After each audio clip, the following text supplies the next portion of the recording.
कल क्या क्या हो गया था हमारा, ये सारी चीजें हम लोगों ने डिस्कस कर ली थी, ठीक है।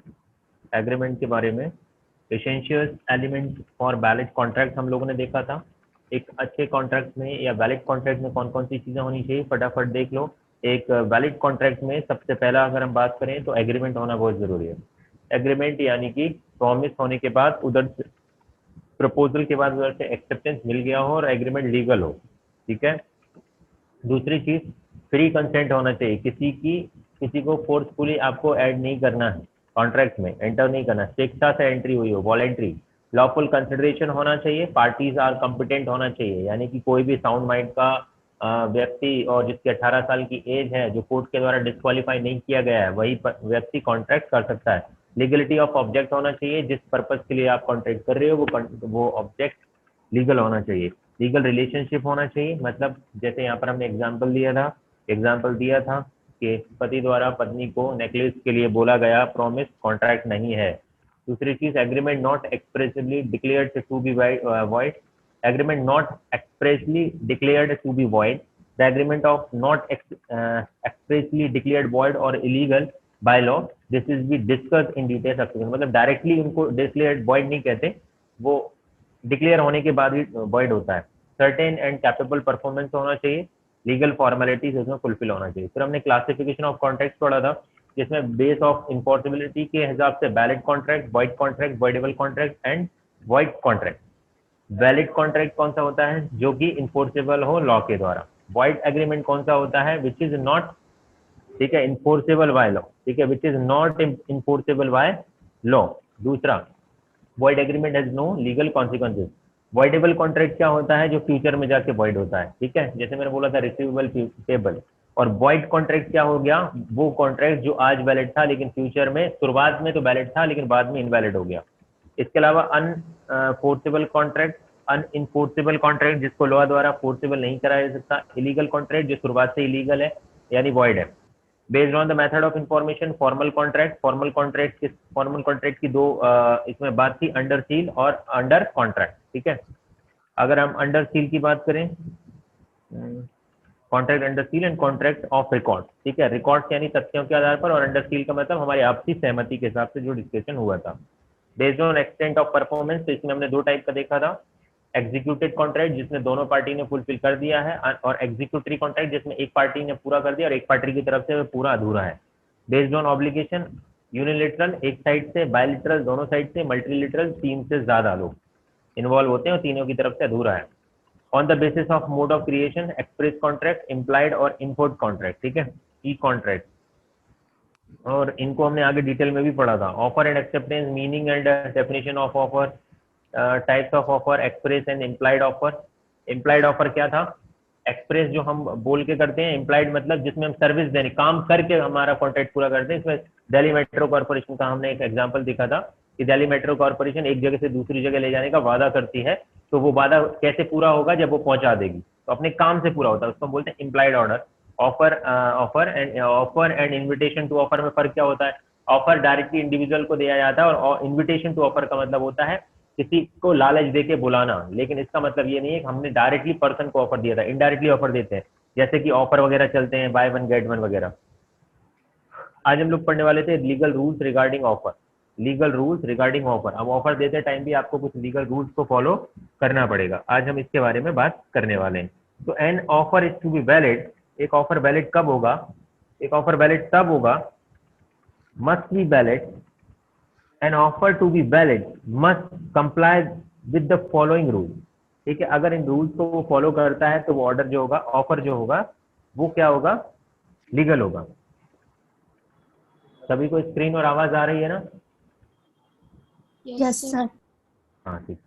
तो लीगल रूल्स रिगार्डिंग ऑफर की अगर हम बात करें तो सबसे पहला पॉइंट है इसमें, विद द फॉलोइंग रूल्स। सबसे पहला है ऑफर में बी एक्सप्रेस्ड और इम्प्लाइड। एक्सप्रेस कैसा, डायरेक्टली बोला जा सके, इम्प्लाइड जिसे करके पूरा किया जा सके। एन ऑफर में बी एक्सप्रेस्ड और may be implied from the conduct of the party. Conduct यानी जैसे डीएमसी, दिल्ली मेट्रो कॉर्पोरेशन, आपसे बोलता है एक जगह से दूसरी जगह ले जाने का, करके दिखाएंगे। Implied from the conduct of the party और circumstances of the cases. Express offer क्या होता है, an express offer is made by the word spoken और रिटन। ठीक है, बोल के और ये लिख के देते हैं। लेकिन इम्प्लाइड ऑफर क्या होता है? An implied offer is not made by word spoken or written. It is implied from the conduct of the parties और फ्रॉम द सर्कमस्टांसेस। ठीक है, काम करके दिखाओगे तब वो ऑटोमेटिक पूरा हो जाएगा, यहाँ पे बोला नहीं जाता। अब दिल्ली मेट्रो कॉर्पोरेशन थोड़ी बोलेगा आपसे कि आओ बैठो ट्रेन में, चलो मैं तुम्हें छोड़ देता हूँ। अरे वो एक कंपनी ऑर्गेनाइजेशन है जो कि बोल रहा है और वो अपना काम करके देगा और इस चीज के वो पैसे ले रहा है। ऑफर में भी स्पेसिफिक और जनरल। स्पेसिफिक ऑफर क्या होता है? किसी एक व्यक्ति को देना। Is one which is made to a particular person. Underline this word. ये किसको दिया जाता है? स्पेसिफिक पर्सन को। स्पेसिफिक ऑफर किसको दिया जाएगा? हमेशा याद रखिएगा, स्पेसिफिक पर्सन को। ठीक है, इसको ऐसे भी बोल सकते हैं, specific person. It can be accepted bye the person. A general offer it can be accepted by the person to whom it has been made. No one else can accept such an offer. अब मैंने offer दिया है किसी special purpose को, person को, और वो बोल रहा है नहीं मुझे नहीं, इसको दे दो ऑफर। भाई ऐसा नहीं चलेगा। ये ऑफर अगर उसने एक्सेप्ट नहीं किया तो किसी और के पास नहीं जाने का। ठीक है, a general offer is an offer made to be public at large. ठीक है, जनरल ऑफर कौन सा होता है? जिसको हमने पब्लिक को दिया है। जैसे बाय वन गेट वन सबके लिए है, कोई भी आओ कोई भी ले जाओ। लेकिन स्पेसिफिक ऑफर क्या हो गया कि भैया जिनका क्रेडिट कार्ड है उन्हीं को मिलेगा, या फिर दूसरी चीज हमारे एम्प्लॉइज के लिए सिर्फ ऑफर है, इसके अलावा किसी और को नहीं मिलेगा। ऐसे कोई स्पेसिफिक ऑफर किसी पर्टिकुलर पर्सन के लिए। ठीक है, offer must give right to legal obligation होना चाहिए। ऑब्लिगेशन जिम्मेदारी लीगल होनी चाहिए, ऑब्लिगेशन लीगल होना चाहिए। ठीक है, an offer to be valid must create legal relationship between the party. Legal relationship होना बहुत जरूरी है। 18 साल की एज, लीगल रिलेशनशिप जब आ जाए तो लीगल रिलेशनशिप में आपको वही 3-4 चीजें बात याद रखनी है। एट 18 ईयर्स एज, ठीक है, sound mind and not disqualified by court, not disqualified by court. ठीक है, the very purpose of entering into an agreement is to make it enforceable at a court of law। ठीक है, जिसे कि हम enforceable करा सकें, तो यानी कि पार्टी जो होनी चाहिए वो लीगल रिलेशनशिप होनी चाहिए, पर्पस लीगल होना चाहिए, जिसको हम इन्फोर्स करा सकें कोर्ट के द्वारा, तभी वो ऑफर वैलिड होगा। Terms of N offer must B definite. Terms of offer कैसे होनी चाहिए? सर्टेन, डेफिनाइट होना चाहिए, सर्टेन। ऐसा नहीं कि टर्म्स ऑफ, जैसे हमने बोला बारिश होगी तो मैं ऐसा करूंगा, पानी गिरेगा, और इसके अलावा अगर ऐसा हुआ तो मैं ऐसा करूंगा, ऐसा नहीं चलेगा। डेफिनाइट होना चाहिए, निश्चित, और सर्टेन होना चाहिए, निश्चित। डेफिनाइट एंड डेफिनाइट क्या बोलते हैं? डेफिनाइट हिंदी में क्या बोलते हैं? ढूंढो। परिभाषित, एक प्रकार का डेफिनेशन टाइप का, परिभाषित हो, चीजें पहले से एकदम क्लियर कट हो। The terms of an offer should not be watch और इनडेफिनाइट। ठीक है, ऐसी नहीं, फेक नहीं होनी चाहिए या हवाबाजी टाइप की नहीं होनी चाहिए। शर्तें, शर्तें कैसी होनी चाहिए? बिलीवेबल, रिलायबल, जिनका रेलेवेंस हो, जिन पर भरोसा किया जा सके, सर्टेन हो।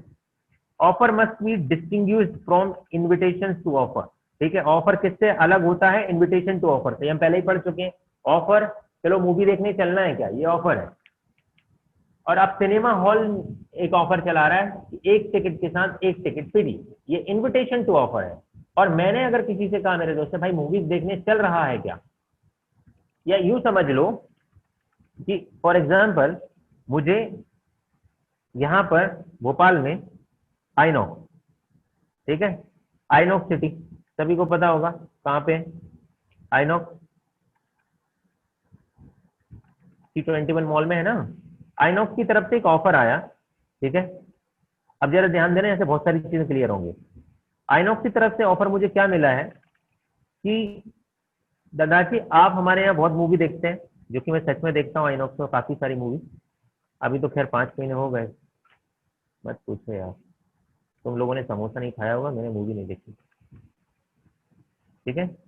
आई एम हियर, ठीक है, हम यहाँ हैं। इन्होंने हमको एक ऑफर दिया है आइनॉक्स वालों ने कि सर आपको हम एक ऑफर दे रहे हैं, आपको एक टिकट के साथ एक टिकट फ्री है, यानी by one get one free है, ठीक है। ये ऑफर मुझे दिया किसने? आइनॉक्स ने। तो ये ऑफर, पहली चीज तो देखो, ये हो गया एक स्पेसिफिक ऑफर। इसको बोलेंगे स्पेसिफिक ऑफर। ये सिर्फ मुझे दिया है, मेरे पास मैसेज आया है इस टाइप का, अभी मत बोलना सर हमारे पास भी आया, उल्लू मत बनाओ, ठीक है। ये स्पेसिफिक ऑफर हो गया। अब स्पेसिफिक ऑफर मुझे मिला, by one get one free. दूसरी चीज स्पेसिफिक भी है, दूसरी चीज ये कहलाएगा इनविटेशन टू ऑफर। इसको ही क्या कहेंगे, इनविटेशन टू ऑफर। मतलब मुझे ये नहीं कहा कि तुम्हें आना ही पड़ेगा मूवी देखने, हमने आपको ऑफर दे दिया, इनवाइट किया, बाय वन गेट वन। अब मैंने क्या कहा, यार ठीक है, तो अब तो किसी और को बोल भी नहीं सकता भाई, पत्नी है अपने घर पे, ठीक है। मैंने वाइफ को बोला मूवी देखने चले, ठीक है, मैंने इसको ऑफर दिया, इज माई वाइफ, ठीक है। इसको बोला मैंने, क्या मूवी देखने चलती है क्या, तो बोलती है हाँ ठीक है चलो चलते हैं। तो मैंने इसको क्या दिया था, ऑफर। मैंने इसको दिया ऑफर, और उसने अगर यस कर दिया तो ठीक है, ये ऑफर एक्सेप्ट भी हो गया और ये एग्रीमेंट हो गया हमारे बीच में, क्या मूवी देखने चलना है। तो यहाँ पे फर्क देखो, आइनॉक्स मुझसे ये नहीं बोल रहा है, आइनॉक्स मुझसे ये नहीं बोल रहा है कि तुम मूवी देखने आओ ही, ठीक है। वो बोल रहा है अगर आ सकते हो तो by one get one free है। मैंने कहा ऑफर तो अच्छा है, ठीक है, मैंने क्या ऑफर तो अच्छा है, इनविटेशन ऑफर का मुझे अच्छा लगा। अब मैंने कहा ठीक है, पहले वाइफ से पूछ लेता हूँ, कहीं ऐसा ना हो कि अगर वो नहीं गई तो फिर फालतू में 2 टिकट का क्या करेंगे, फिर देवेंद्र सर से पूछेंगे, ठीक है। तो by one get one free के साथ अगर आपका ये ऑप्शन है तो ये कहलाता है offer, it is called offer. तो ऑफर और इनविटेशन टू ऑफर में फर्क देखो, ऑफर डायरेक्टली दिया जाता है किसी पर्सन को, और इनविटेशन टू ऑफर का मतलब ऑप्शनल, ठीक है। अब देखो उसी चीज को यहां पर, an offer must be distinguish, अलग होता है from an invitation to offer. The shopkeeper, जरा ध्यान देना, the shopkeeper generally display their goods on showcases with price tag. The shopkeeper in such case is not making an offer so that you can accept it. कोई offer नहीं दे रहा है वो हमको, उसने टैग लगा रखे हैं प्राइस के। हम जाते हैं मॉल्स वगैरह में जाके देखते हैं, एक एक कपड़े पर टैग लगा रहता है, हम पलट पलट के देखते हैं, जो अपनी हैसियत के हिसाब से होता है उसे रख लेते हैं, जो नहीं होता है उसे छोड़ देते हैं। तो भैया वो क्या है, इन्विटेशन टू ऑफर है। He is on the offer hand inviting you to make an offer which is may और मे नॉट एक्सेप्टेड। अब मेरी मर्जी, उसने तो ये जनरल ऑफर दिया है सबको, अब मेरी मर्जी मुझे एक्सेप्ट करना है या नहीं करना है। thus you cannot compel a shopkeeper to sell the goods displayed in the showcase at the market price. However, if there is a specific law sell goods at market price, then the seller will have to sell market price. For example, during the national emergency, essential commodities like sugar etc. have to be sold at market price. तो ये कहलाता है, मतलब हो सकता है वो market price का एग्जांपल ले रहा है कि स्पेसिफिक लॉ भी हो सकता है जिसके रिगार्डिंग हम मार्केट प्राइस पे गुड्स को बेचेंगे, लेकिन वहां पे जो उसने टैग लगा रखा है ओवरऑल वो क्या है, इन्विटेशन टू ऑफर है, बट मेरे ऊपर मेरी मर्जी है, अगर मैं एक्सेप्ट करना चाहूँ तो कर सकता हूँ और ना करना चाहूँ तो नहीं। यानी कि offer is different from invitation to offer, इस चीज को याद रखना। इन्विटेशन टू ऑफर का मतलब है ऑप्शनल और ऑफर का मतलब है डायरेक्ट पर्सन से बोलना कि आओ खरीदो। दूसरी चीज, offer must be communicated. Offer कैसा होता है, कम्युनिकेटेड होना चाहिए, मतलब बता के हो। An offer must be communicated to the person to whom it is made. भाई उसको बताने लायक तो मैं कुछ कहना चाहता हूँ लेकिन कह नहीं पा रहा हूँ, ऐसी कोई बात नहीं होनी चाहिए, समझ में आया। अगर ऐसी कोई बात है तो भाई वो सीधी सी बात है, फिर आप कम्युनिकेट नहीं करोगे तो ऑफर माना ही नहीं जाएगा। A person can accept the offer only when he is know about it, ठीक है। भाई कोई बंदा आपका ऑफर कब एक्सेप्ट करेगा, ठीक है, ये काफी ऑफर चल रहा है, ठीक है, सीरियसली मत ले लेना इसको, बोले हमको भी ऑफर मिला है। Only when he is know about it, एक बंदा ऑफर एक्सेप्ट तभी करेगा जब उसे ऑफर के बारे में पता होगा।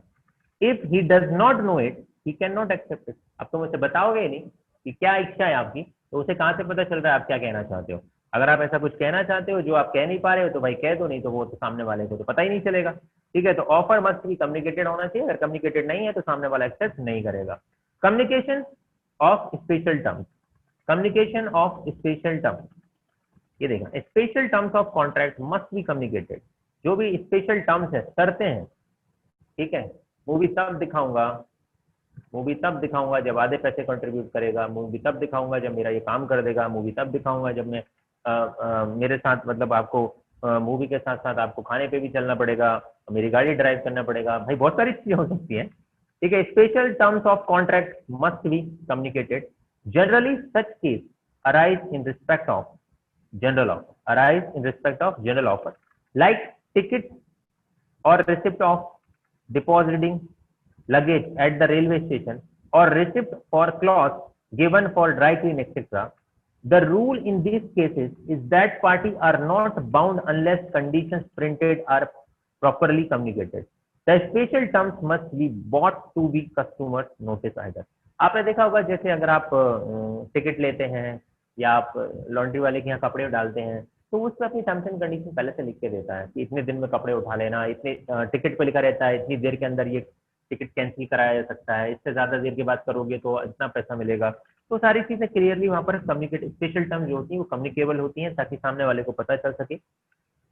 Customer notice either by drawing his attention to the specially or by inferring that man of ordinary prudence could not find them to exercising ordinary prudence. By entering the man, that man of ordinary prudence could find them by exercising ordinary prudence, मतलब इसका थोड़ा specific meaning है, चलो मैं इसको थोड़ा देख के बताना पड़ेगा आपको मुझे, उसने मतलब इसका बहुत ज्यादा स्पेसिफिक नहीं बोला है, इस चीज को थोड़ा अभी होल्ड करना, हम इसको बाद में समझेंगे। By inferring that a man of ordinary prudence could find them by exercising ordinary prudence.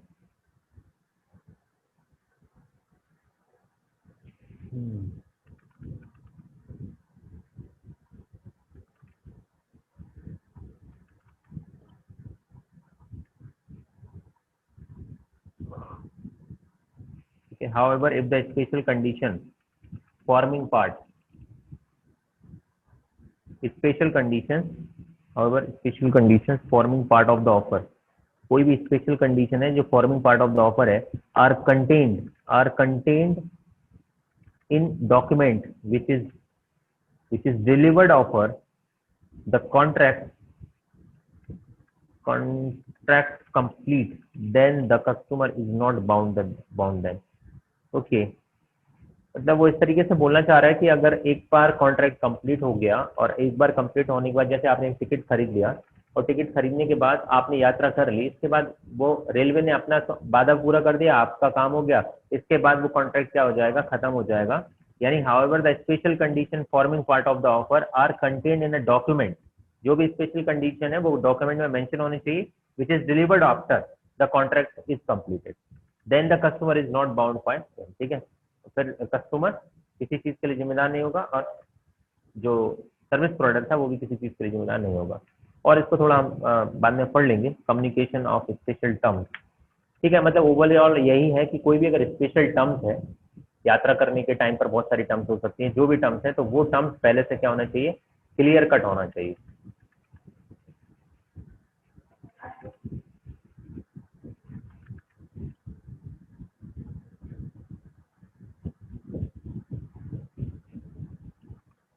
ठीक है, offer must be made with the view of obtaining the consent. Offer किस व्यू से दिया जाना चाहिए, offer must be made with the view to obtaining the consent of the other party to do और to obtain from doing the act. यानी हम लोग किसी भी पर्सन को जब ऑफर देते हैं तो हम इसीलिए देते हैं कि वो हम उसकी सहमति जानना चाहते हैं। अगर भाई जैसे कि पापा आपको ऑफर थोड़ी देते हैं, बेटा पानी ला दे मैं चॉकलेट लूंगा, पापा आपको ऑर्डर देते हैं, उन्हें पता है कि यहाँ पे सहमति नहीं चाहिए, मुझे यहाँ पर काम चाहिए, सीधा बोलते हैं बेटा पानी ला दो जरा, ठीक है, तो वहाँ यहाँ से थोड़ी बोला आप पानी लाओगे तो मैं आपको चॉकलेट दूंगा, ऐसा रोज रोज ऑफर देंगे तो हो गया काम। ठीक है, तो ऑफर मस्ट बी मेड हम किस पॉइंट ऑफ व्यू से देते हैं, obtaining the consent of the other party, यानी आगे अपोजिट पार्टी से कंसेंट मांगने के लिए हम लोग ऑफर देते हैं। तो offer must be made with the intention, यानी हमारा इंटेंशन, हमारा मतलब क्या होता है, हमारी धारणा या हमारा कहते हैं ना हमारी सोच क्या होती है, intention to get the consent of the other party to do और to obtain from doing the act, यानी कि भाई ये काम करोगे या ये काम कर सकते हो, act and not simply with the view of making and know the intention to making an offer, यानी simply with a view to making know the intention of the making an offer. हम ये जानना चाहते हैं कि सामने वाले का इंटेंशन क्या है इस ऑफर को लेके, इसलिए हम उसकी कंसेंट मांगने के लिए हम ऑफर देते हैं। Sometime person declared that he has the intention to do something and this does not amount to an offer. Such a declaration only means that the offer will be made or invited in future. ठीक है, such and declaration only means that the offer will be made, यानी कि हमने offer आपको दिया है या invite किया है किसी फ्यूचर इवेंट के लिए, तो ये ऑफर हो सकता है। यानी हम सामने वाले से सहमति चाहते हैं किसी फ्यूचर इवेंट के लिए, फ्यूचर में होने वाले किसी काम के लिए, मेरे अगले हफ्ते मूवी चलें क्या, तो फ्यूचर का जो भी फ्यूचर के लिए हम इनवाइट कर रहे हैं उसको, आगे आने वाले टाइम के लिए, पास्ट के लिए कोई इनवाइट नहीं करता वैसे। Offer should not impose an unnecessary obligation to communicate non acceptance, ठीक है। Offer should not impose an unnecessary obligation, ठीक है, एक उपयोगी या फिर गैर जरूरी ऑब्लिगेशन, जिम्मेदारी उसमें नहीं होनी चाहिए। जैसे आप किसी इंसान को फंसाते हो ना भाई, जैसे ब्लैकमेल करने वाला टाइप का काम होता है, तो ऐसा नहीं होना चाहिए एक ऑफर में। एक ऑफर कैसा होना चाहिए हमेशा, जिसमें नेसेसरी ऑब्लिगेशन हो, ना कि अननेसेसरी। दस N offer can not say that the acceptance is not communicated bye Sundayness, the offer would be considered as accepted. Doesn't then offerer cannot say that if acceptance is not communicated by Sunday, next the offer would be considered as accepted. अच्छा, मतलब ऐसा नहीं होना चाहिए कि भाई उसने एक एग्जांपल दिया है, एक्चुअली एग्जांपल है, ठीक है। उसने बोला कि अगर अगले संडे तक तू हाँ ना में जवाब नहीं देता तो मैं ये समझूंगा कि तू हाँ है। भाई ये तो कोई बात थोड़ी हुई। ये अगर ऐसा ऐसा चलने लगे तो सोचो फिर तो बहुत बड़े बड़े कांड हो जाएंगे। सामने वाले से बोला, ठीक है, एक लड़के ने लड़की को बोला मुझे शादी करनी है, ठीक है, अगर संडे तक बोल देना नहीं करनी हो तो नहीं तो मैं मान लूंगा करनी है। तो ऐसा कोई ऑफर जो है ये बहुत ही ज्यादा, मतलब कहते हैं ना, बेहुदा आंसर है, या इस तरीके की कोई भी अननेसेसरी ऑब्लिगेशन नहीं होने चाहिए। सामने वाले को नहीं करना, रिप्लाई नहीं करना है, आप किसी को मजबूर फोर्स नहीं कर सकते। हम स्वतंत्र भारत के स्वतंत्र नागरिक हैं, हमारी शिक्षा, हमें तुम्हारा मैसेज का रिप्लाई नहीं करना। मन तो करता है तुम्हें मैसेज में घुस के मारे हैं, लेकिन नहीं मार पा रहे हैं तो रिप्लाई नहीं करना है। अब तुम सोचते हो कि रिप्लाई नहीं किया इट मीन यस, अरे रिप्लाई नहीं किया इट मीन नो भी तो होता है, ठीक है। तो ऐसी चीजें नहीं होनी चाहिए, अननेसेसरी ऑब्लिगेशन नहीं होना चाहिए। इस टाइप के ऑफर इनवैलिड होते हैं। Offer to make an offer is not an offer. Offer to make an offer is not an offer. अच्छा, एक ऐसा ऑफर देना जिससे खुद एक ऑफर हो, offer to make an offer is not an offer. अच्छा, पढ़ते हैं भाई, meaning and definition of acceptance, बस इतना ही लिखा है। इसका मतलब क्या होगा यार एग्जैक्टली, कोई मतलब बताएगा मुझे इसका?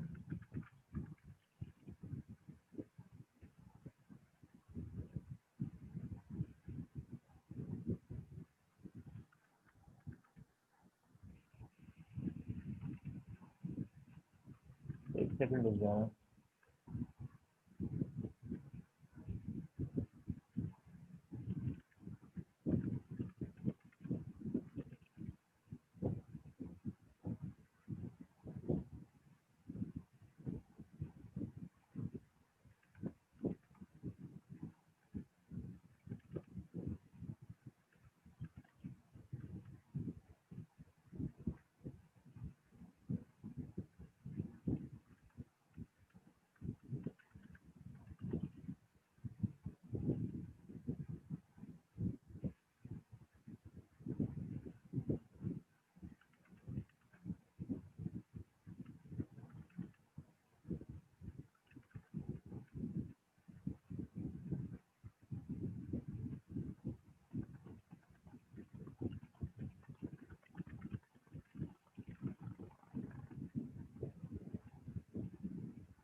हाँ, जो लास्ट 10th पॉइंट है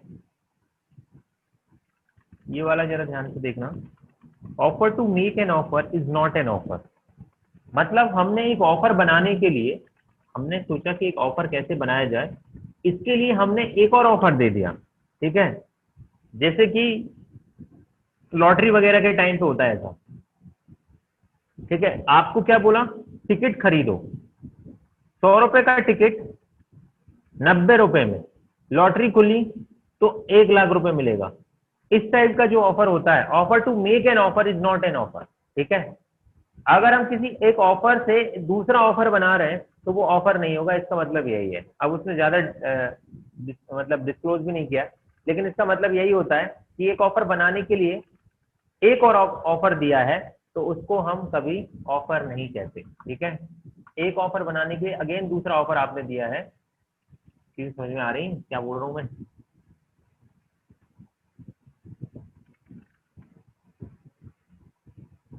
आवाज आ रही है विशाल? Yes sir. समझ में आया? इतनी लाइन है वो, और कुछ भी नहीं है यहाँ पे डिटेल में। यस सर, आ गया।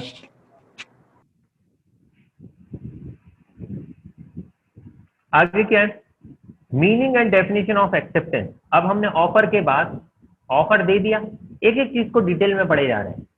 यानी शुरुआत में देखा जाए तो हमने पूरे चैप्टर को समराइज कर लिया, लेकिन अब उन्हीं चीज को आगे फर्दर हम लोग आगे बढ़ाते चले जा रहे हैं। अब क्या पढ़ाया जा रहा है, अब चीजों को इस तरीके से ट्रीट किया जा रहा है कि भाई आपने जो ऑफर दिया है उसके बाद सामने वाले के पास क्या ऑप्शन रहता है। एक बंदे ने ऑफर दे दिया, अब दूसरे बंदे के पास क्या ऑफर है, बोलो कि वो उसको क्या करे, एक्सेप्ट करे, यस और नो बोले। ठीक है, तो इसलिए हम क्या करेंगे यहाँ पे,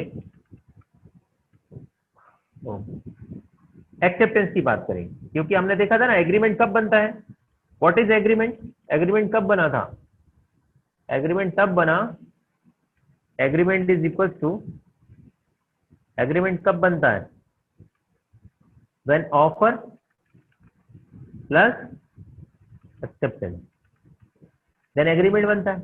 और इन दोनों को अगर ऑफर में क्या जोड़ दिया जाए, इनफोर्सिबिलिटी, देन ये क्या बन जाता है, बोलो कॉन्ट्रैक्ट। कॉन्ट्रैक्ट। ठीक है, इतना याद है ना? तो शुरुआत से हम यही पढ़ते चले आ रहे हैं, उसी चीज को और क्लियर करना चाहता है वो।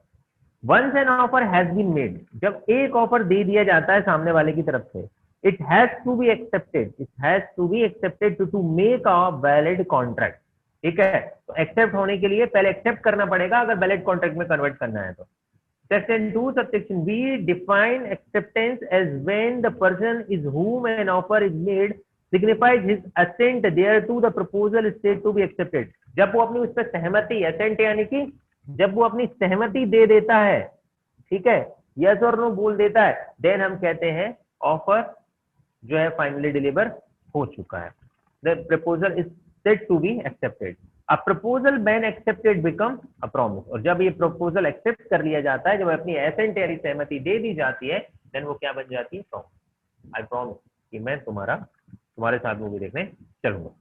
ठीक है, an offer can be accepted, एक ऑफर एक्सेप्ट किया जा सकता है, can be accepted by only the person और person for whom the offer intended. ठीक है, एक ऑफर कैन बी एक्सेप्टेड कौन कर सकता है, ओनली द पर्सन, जिस पर्सन को हमने ऑफर दिया है। अगर सोचो तुम थोड़ा बहुत अगर लॉजिकली भी अगर एग्जाम में लिखोगे ना तो आपका लॉ बिल्कुल सही जाएगा यार। ऑफर में ऑफर एक्सेप्ट कौन करता है, अरे वो बंदा जिस बंदे को हमने ऑफर दिया। ठीक है, ऐसा तो नहीं हम एक्स को ऑफर दे रहे हैं, बाय बोल रहा है ओके यस एग्री। मैंने कहा अरे भाई इससे पूछ रहा हूँ, अरे वो क्या बोलेगा, मैं बोल रहा हूँ ना यस एग्री। ऐसा होता है क्या?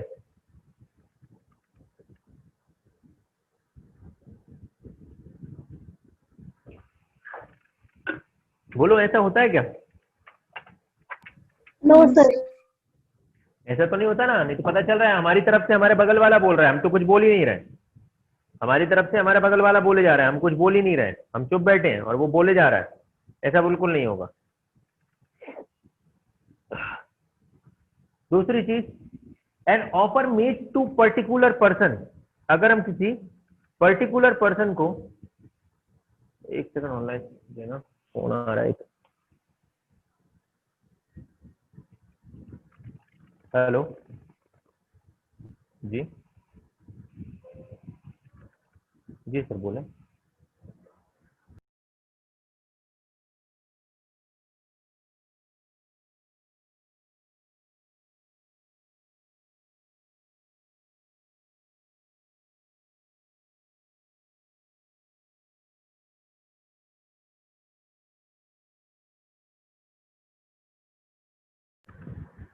हाँ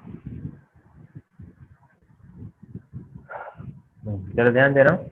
N offer can be accepted by only the person और person for whom the offer intended. जिन व्यक्तियों को या जिस व्यक्ति या व्यक्तियों को हमने ऑफर दिया है केवल वही ऑफर एक्सेप्ट कर सकता है, इसके अलावा कोई तीसरा व्यक्ति ऑफर एक्सेप्ट नहीं कर सकता।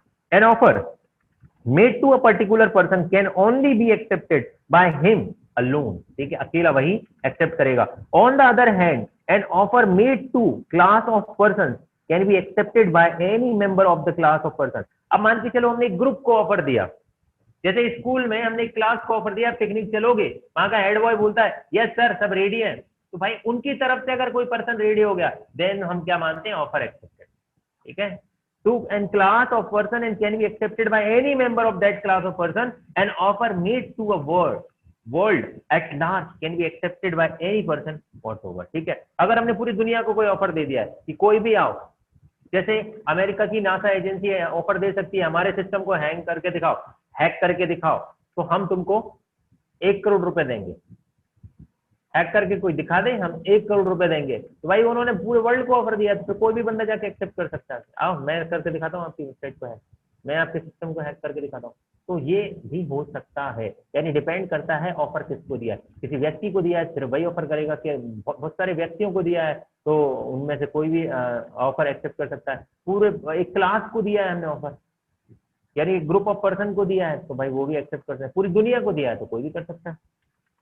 Essential for of a valid acceptance. अब भाई एक्सेप्टेंस के लिए इसेंशियल क्या चाहिए, पहले हमने देखा इसेंशियल फॉर एग्रीमेंट क्या चाहिए, इससे पहले देखा था इसेंशियल फॉर कॉन्ट्रैक्ट क्या चाहिए, अब हम देख रहे हैं इसेंशियल फॉर वैलिड एक्सेप्टेंस क्या बात होनी चाहिए। सबसे पहले the following are the essentials of valid acceptance, they are acceptance must be absolute and qualified. ठीक है, ऑब्सोल्यूट एंड क्वालिफाइड होनी चाहिए।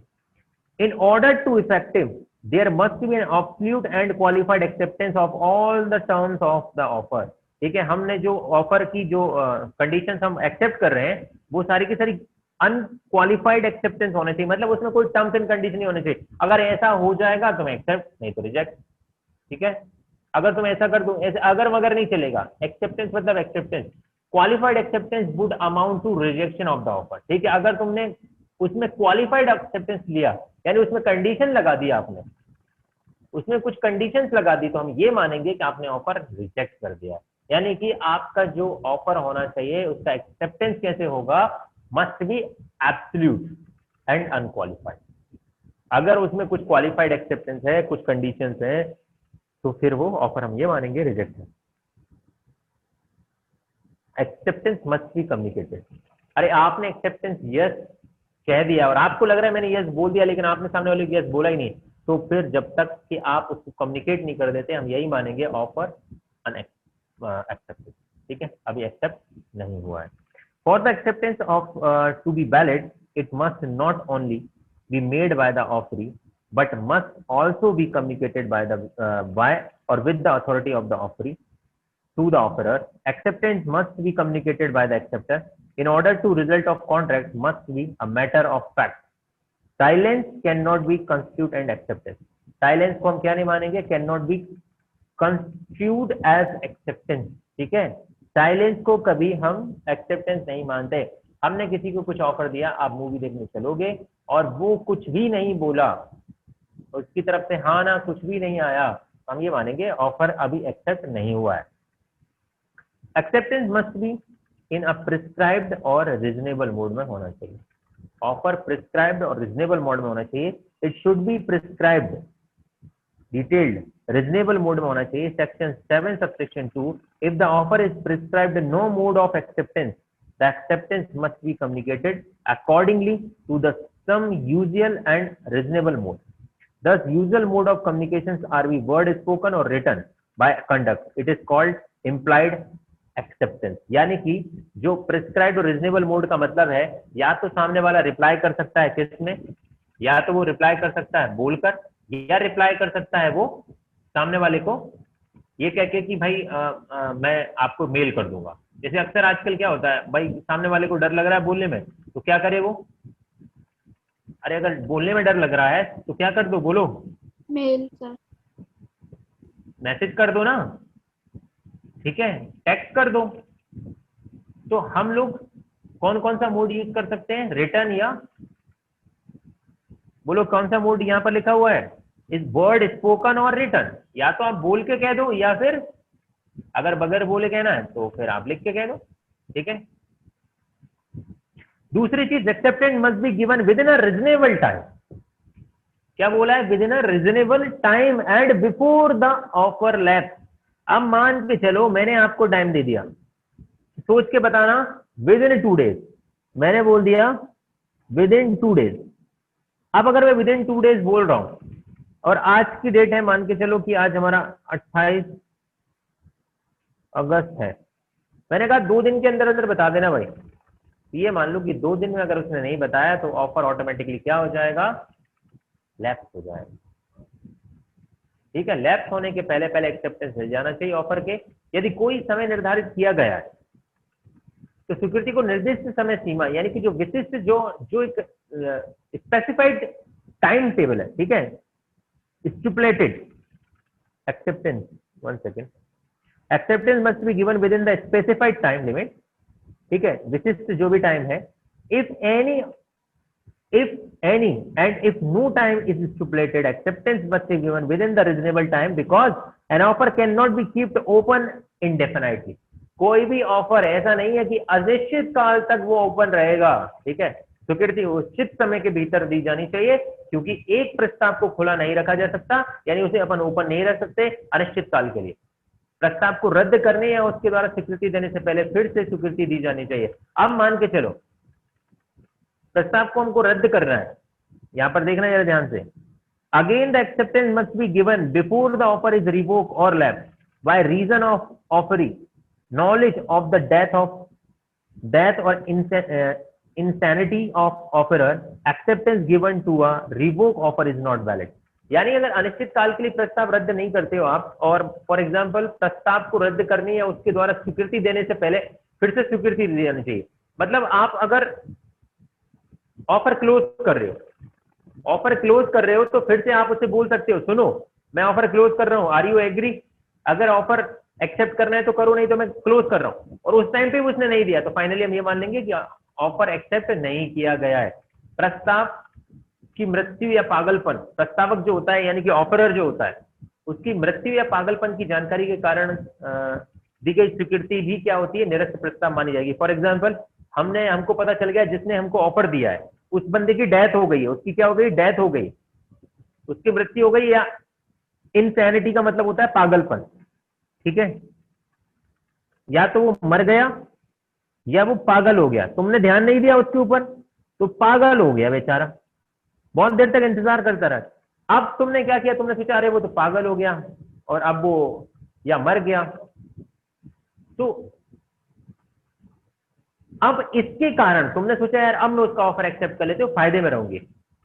तो इस सिचुएशन में आपके द्वारा जो एक्सेप्टेंस गिवन है ना वो अब इनवैलिड हो जाएगा। यानी इंसान के मर जाने के बाद और पागल हो जाने के बाद तो खुद बताओ एग्रीमेंट हो ही नहीं सकता, क्योंकि वैलिड एग्रीमेंट के लिए 18 साल की उम्र, साउंड माइंड का होना, इंसान का जिंदा होना भी जरूरी है, साउंड माइंड का होना भी जरूरी है, और पागलपन में तो वो साउंड माइंड का रहा ही नहीं। और तीसरी चीज, कोर्ट के द्वारा जिसे डिस्क्वालीफाई ना किया गया हो, तो जब बंदा पागल हो जाएगा और मर जाएगा तो फिर तो कॉन्ट्रैक्ट हो ही नहीं सकता, इसलिए acceptance given to the revoke offer is not valid, ठीक है। फिर हम उस ऑफर को कैंसिल कर देंगे। और अगर आपने इस सिचुएशन में आपने कंसेंट दे दी, यस कह दिया, तो क्या होगा, तब भी आपका ऑफर इनवैलिड माना जाएगा, नॉट वैलिड कॉन्ट्रैक्ट।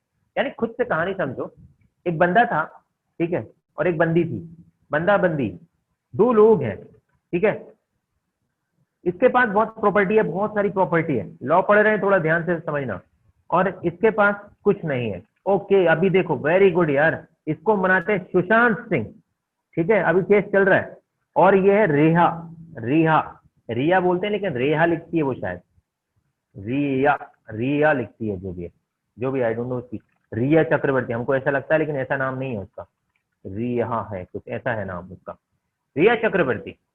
अब सुशांत सिंह मर गया बेचारा, ये तो क्या हो गया, मर गया है।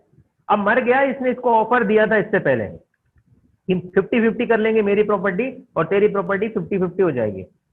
अब सुशांत के पास सुनने में आया था कि 14 करोड़ की प्रॉपर्टी थी, ठीक है, 1400 करोड़ की थी, 14 करोड़ की होगी, अभी उतनी मूवियां किया था बेचारा, 2-4-10, तो मान लो 14 करोड़ का नेटवर्क था।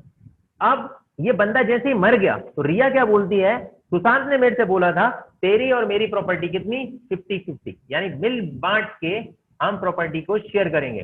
तो अब इस सिचुएशन में हम 50-50 करेंगे। तो भैया जब इंसान मर गया, इसके बाद अगर उसने क्या ऑफर दिया था, वो ऑफर ऑटोमेटिक क्या हो जाएगा, नॉट वैलिड। अब वो जो ऑफर है वो वैलिड नहीं, यानी अब वो क्या हो गया, वॉइड हो गया है वो ऑफर। यानी किसी इंसान की मरने के बाद और पागलपन के बाद ऑफर इनवैलिड हो जाएगा। ये है लास्ट पॉइंट यहाँ पर, अगर आप देखेंगे लास्ट पॉइंट, फोर्थ पॉइंट की last paragraph, again the acceptance must be given before the offer is revoked, ठीक है, और lapse and reason for offering, knowledge of the death and intensity of the offerer, acceptance given to the revoke offer is not valid, ठीक है। अगर इस situation में अगर वो मरने के बाद ऑफर एक्सेप्ट कर रही है तो वो वैलिड नहीं होगा। Acceptance can not precede an offer, acceptance मतलब स्वीकृति प्रस्ताव से आगे नहीं बढ़ सकती। इट मीन्स कि आपकी जो एक्सेप्टेंस है वो ऑफर से आगे मत बढ़ाना। इसका मतलब समझना जरा ध्यान से, ये थोड़ा टेक्निकल टॉपिक है। Acceptance can not preceded an offer. हमने ऑफर दिया था कि एक मूवी दिखाऊंगा, अब वहां जाके तुम बोलते हो नहीं भाई 2 मूवी देखनी है, अब तो एक तो अच्छी लगी, एक दूसरी भी देखनी। तो एक्सेप्टेंस जो होता है, कभी भी हम ये सोच के नहीं दे सकते कि सामने वाले ने उंगली पकड़ाई हम पूरा हाथ नहीं पकड़ सकते। इसका मतलब ये है, समझ रहे हो, acceptance can not preceded an offer. इसका सिंपल सा फंडा है, स्वीकृति प्रस्ताव से आगे नहीं बढ़ सकती। यानी जो आपने एक्सेप्टेंस दिया है वो ऑफर से आगे नहीं बढ़ सकता। ऑफर था 1 रुपए का, तुमने एक्सेप्टेंस दिया है 4 रुपए के लिए, ऐसा मत सोचो। हाँ ऐसा हो सकता है, 1 रुपए का ऑफर दिया, आपने एक्सेप्ट किया 50 पैसे का, आगे जाके नहीं, आप कम का सोच सकते हो, आगे का नहीं। यानी कि it can not proceed an offer, acceptance must be given, acceptance must be given, receiving the offer, it should not proceed the offer, ठीक है। हमने आपको जो ऑफर दिया है यह प्रस्ताव से पहले नहीं हो सकता, प्रस्ताव प्राप्त करने के बाद स्वीकृति दी जानी चाहिए। यह नहीं होना चाहिए कि प्रस्ताव से पहले ही हमने, यानी सामने वाले ने ऑफर नहीं दिया और हमने एक्सेप्ट कर लिया, या सामने वाले ने जो ऑफर दिया उससे ज्यादा हमने एक्सेप्ट कर लिया, ऐसा नहीं होना चाहिए। इसका मतलब ये हो सकता है यार सामने वाले ने तुमको ऑफर ही नहीं दिया, लाइन पढ़ना, सामने वाले ने आपको हेलो ही नहीं बोला और आपने हाय कर दिया। सामने वाले ने आपको मूवी का ऑफर ही नहीं दिया और आपने बोला मुझे पता है तू क्या बोलने जा रहा है, चल चल चलते हैं मूवी के लिए, चल चल चल जल्दी चल, निकल जाएगी। अरे बोले मैं कहाँ, अरे मुझे पता है तुझे मूवी देखने का ही बोल रहा है ना तू, ठीक है। अरे नहीं नहीं भाई मैं मूवी नहीं दिखा रहा हूँ, अरे यार तू नाटक नहीं मत कर, मुझे पता है मूवी देखना, ठीक है। तो तुमने एक्सेप्टेंस दे दिया, अब बेचारा मजबूरी में दिखाने जा रहा है और उसने नहीं दिखाई, तुमने केस कर दिया, बोले इसने मुझे बोला कि मूवी दिखाने जा रहा हूँ और मूवी नहीं दिखाया, मैं तो ये झूठा है, ठीक है। तो ऐसा नहीं होना चाहिए, एक्सेप्टेंस कभी भी ऑफर से पहले नहीं मिल सकती, ठीक है, ये नहीं दे सकते आप। ऑफर आया नहीं कि पहले हाँ बोल दिया आप, ठीक है। अक्सर हमने ऐसे काफी सारे सीरियल में देखा होगा, सामने वाला कुछ और बोलना चाह रहा है, आपने कुछ और समझ लिया और हो गई कहानी पूरी, वहीं पर खत्म, ठीक है।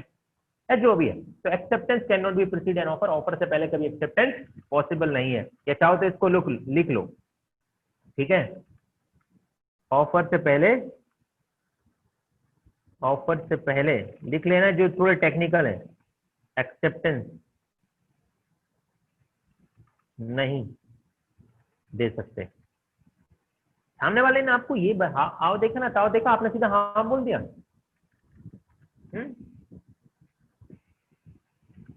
वो बोला मैं मरने जा रहा हूँ, चल रहा है क्या, फिर वो ऐसी बात करेगा। बोले मुझे पता है तू सिनेमा का, बोला नहीं भाई सिनेमा नहीं, मैं मरने जा रहा हूँ, चलेगा क्या, बोल ऑफर दे रहा हूँ तुझे, तुझे यस बोला, तूने ये भी नहीं सोच सकता है। इसीलिए अगर किसी ने महाभारत देखी होगी, जरूर देखी होगी, वैसे कितने लोगों ने देखी है महाभारत पूरी? सर मैंने भी। ओ कीर्ति ने देखी है, ऋतिका ने देखी है, रूपाली ने देखी है, विशाल देखी है? यस सर, पूरी देखिए। मनीष, दीपिका? Yes sir. देखिए, चलो तो अब तुम्हें फिर सबको मैं एक एग्जांपल देता हूँ, बहुत अच्छा एग्जांपल था। जब वो द्रौपदी को जीत के जब ले जाते हैं मैया कुंती के पास, तो फिर वो लोग क्या बोलते हैं, माँ देखो हम क्या लाए, माँ देखो हम क्या लाए। तो माँ ने क्या बोला, देखो माँ हम क्या लाए। तो माँ सीधा अंदर से बोलती है, दे आओ देखा ना ताओ देखा, बोले जो लाए हो मिलवाट के खा लो, बोला था। Yes sir. ठीक है, पुराने जब बोला था ना, इसीलिए पांचाली 5 पतियों की पत्नी बनी वो। Acceptance can not preceded an offer, उन्होंने ऑफर दिया ही नहीं कि माँ हम क्या लाए, ये बोला उन्होंने, तो क्वेश्चन मार्क लगाया था और उधर से एक्सेप्टेंस आ गया। ठीक है, उधर से सहमति हो गई, जो लाए हो मिलवाट के खा लो, मुझे नहीं देखना। तो ये होता है, यानी देखो वहां पर वो सतयुग था, इसीलिए वहां पर जो चीजें मम्मी ने बोल दी, बड़ों ने बोल दी, मानना पड़ता है। ये कलयुग है, और कलयुग में इसीलिए लॉ बना दिया कि acceptance can not be proceed an offer. अगर आज की डेट में ऐसा हो जाए तो लॉ क्या कहता है, जब पता ही नहीं है ऑफर क्या है तो तुमने एक्सेप्टेंस कैसे दे दिया। समझ में आ रहा है, तो तुम्हें पता ही नहीं है व्हाट इज ऑफर, तो तुम एक्सेप्टेंस कैसे दे सकते हो। ये है इस पॉइंट का तर्क, कि कभी भी जब तक आपको ऑफर नहीं पता होगा, इससे पहले अगर आपने एक्सेप्टेंस दी है तो वो नॉट वैलिड, वो एक्सेप्टेंस वैलिड नहीं होगी बिल्कुल भी। ठीक है, थर्ड पॉइंट, ये हमने क्या देखा, किसके लिए देखा ये पॉइंट, एक वैलिड एक्सेप्टेंस में ये चीज होनी चाहिए कि कभी भी वो ऑफर से पहले नहीं होनी चाहिए। दूसरी चीज, next point, acceptance must be given, acceptance must be given only by the person to whom an offer is made। भाई जिस व्यक्ति को हमने ऑफर दिया है वही व्यक्ति एक्सेप्टेंस दे सकता है। यानी स्वीकृति जो होती है, एक्सेप्टेंस केवल उसी व्यक्ति को दी जानी चाहिए जिसे ये प्रस्ताव दिया गया था, जिसने ये प्रस्ताव हमें दिया था। फॉर एग्जाम्पल, अगर एक्स ने बाय को ऑफर दिया है तो एक्सेप्टेंस भी एक्स को मिलना चाहिए। फॉर एग्जाम्पल, सुशांत सिंह ने रिया को ऑफर दिया था। सुशांत सिंह ने किसको ऑफर दिया था, सुशांत सिंह ऑफर देता है रिया चक्रवर्ती को। तो रिया चक्रवर्ती इस ऑफर को एक्सेप्टेंस किसको दे देती है, बोलती सुशांत के पास तो कम प्रॉपर्टी है, ठीक है, सुशांत के पास प्रॉपर्टी थोड़ी कम है, मैं तो क्या करती हूँ वरुण धवन को बोल देती हूँ यस। ठीक है, वरुण धवन को बोलती है यस, 50-50 करेंगे। ठीक है, तो ये बताओ भाई, ऑफर कोई और दे रहा है और एक्सेप्टेंस तुम किसी और को दे रहे हो, इट इज नॉट पॉसिबल। यानी हम एक्सेप्टेंस सिर्फ उसी व्यक्ति को दे सकते हैं जिसने हमको ऑफर दिया था। समझ में आया। अगेन आप देख सकते हो, acceptance must be given, acceptance must be given only by the person, only by the person to whom the offer is made. ठीक है, जिस व्यक्ति ने हमको ऑफर दिया था उसी को एक्सेप्टेंस देना है। An offer can be accepted, N offer can be accepted only by the person or persons to whom it is made and with whom imports and intentions to contact. It cannot be accepted by another person without the consent of the offer। ठीक है, इसके अलावा किसी और व्यक्ति को हम ये कंसेंट एक्सेप्ट नहीं दे सकते। हाँ, अगर उसने बोला था, सुशांत ने बोला था कि तुम्हें ये रिश्ता मंजूर है या नहीं, या सौदा मंजूर है नहीं, इसका एक्सेप्टेंस तुम किसे दे देना, सुशांत को, देन फिर रिया चक्रवर्ती सुशांत को ये एक्सेप्टेंस दे सकती है। अदरवाइज उसको एक्सेप्टेंस किसको देनी पड़ेगी, सुशांत को। सुशांत अब हमारे बीच में नहीं है। समझ में आया, बोलो समझ में आ गया। Yes sir. 7वां पॉइंट क्या है, 7वां पॉइंट है, rejected offer can be accepted only on renewal. अगर आपने अस्वीकृति प्रस्ताव कर दिया, प्रस्ताव की अस्वीकृति दे दी, रिजेक्ट कर दिया, अब हम उसमें उसे एक्सेप्ट तभी किया जा सकता है जब उसमें नवीनीकरण हो। जैसे फॉर एग्जांपल, सुशांत ने रिया को ऑफर दिया कि मेरे साथ मुझसे शादी कर ले, अपन 50-50 मेरी प्रॉपर्टी अपन बांट लेंगे।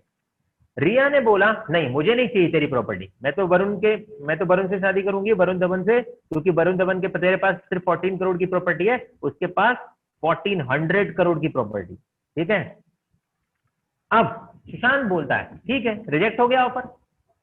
अब सुशांत कड़ी मेहनत करता है, अब क्या मेहनत करेगा बेचारा, ठीक है, तो वो तो रेस्ट इन पीस हो गया। अब मान के चलो सुशांत जो है वो कड़ी मेहनत करता है और मेहनत करके ये प्रॉपर्टी बना लेता है 14,000 करोड़ की। कितनी प्रॉपर्टी बना डाली उसने, 14,000 करोड़ की प्रॉपर्टी बना ली। अब रिया चक्रवर्ती की जो है नियत में आता है खोट, और रिया चक्रवर्ती बोलती है सुशांत शादी करोगे, तो बोलता है ना अभी नहीं। ठीक है, लेकिन 2 दिन बाद सुशांत बोलता है यार शादी तो इसी से करनी है, और वो जाके फिर से बोलता है किससे, रिया से, अच्छा ठीक है चल शादी करते हैं, लेकिन अब जो प्रॉपर्टी होगी ना वो 50-50 में नहीं बटेगी, प्रॉपर्टी 80 into 20 में बटेगी, 80% मेरी 20% तेरी।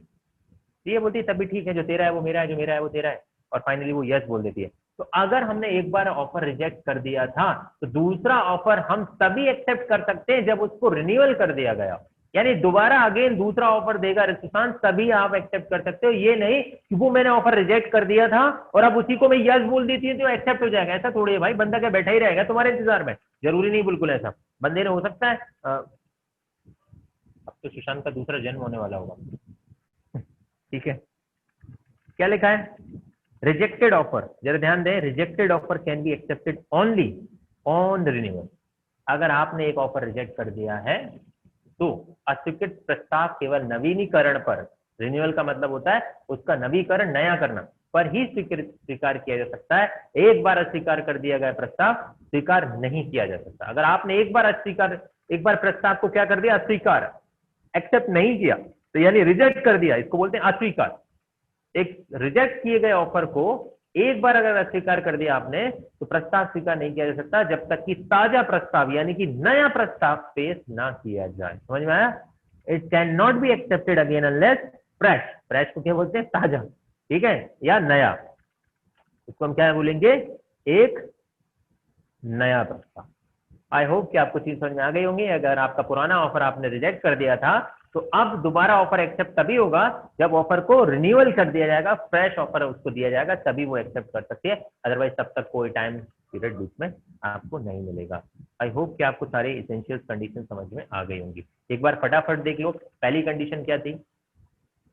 पहली कंडीशन क्या थी? Acceptance must B absolute and unqualified. ठीक है, एक्सेप्टेंस कैसा होना चाहिए? बोलो, एक्सेप्टेंस कैसा होना चाहिए? Must be absolute and unqualified. Acceptance must be communicated होना चाहिए, जिसे बोला जा सके, बताया जा सके, वर्ड्स में, रिटन में। Acceptance must be prescribed and reasonable mode होना चाहिए। ठीक है, प्रिस्क्राइब्ड रीजनेबल, वर्ड स्पोकन हो या वर्ड रिटन में हो। दूसरी चीज, acceptance must be given with the reasonable time period. ऐसा नहीं कि आपने अगर आपने उसने बोला विद इन 2 days में बता देना और आप एक हफ्ते बाद बता रहे हो। और फिफ्थ पॉइंट है एक्सेप्टेंस कैन नॉट प्रोसीड, यानी ऑफर से पहले एक्सेप्टेंस संभव नहीं है। स्वीकृति प्रस्ताव के आगे नहीं बढ़ सकती। ठीक है, ऑफर आया नहीं, एक्सेप्टेंस दे दिया, स्वीकृति केवल उसी व्यक्ति को मिलेगी जिसे यह प्रस्ताव दिया गया है। दूसरी चीज, अस्वीकृति प्रस्ताव केवल नवीकरण पर ही स्वीकार किए जाएंगे, यानी rejected offer can be accepted only on renewal. एक बार आपने ऑफर रिजेक्ट कर दिया तो अब वो रिन्यूअल होगा तभी उसे एक्सेप्ट किया जा सकता है। और एक और पॉइंट है, बोलो क्या पॉइंट है?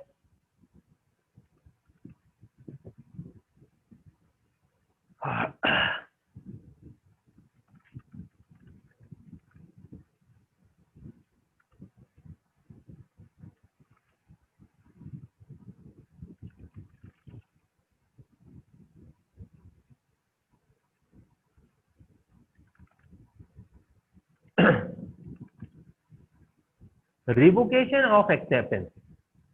रिवोक करना मतलब, रिवोक करना मतलब जानते हो?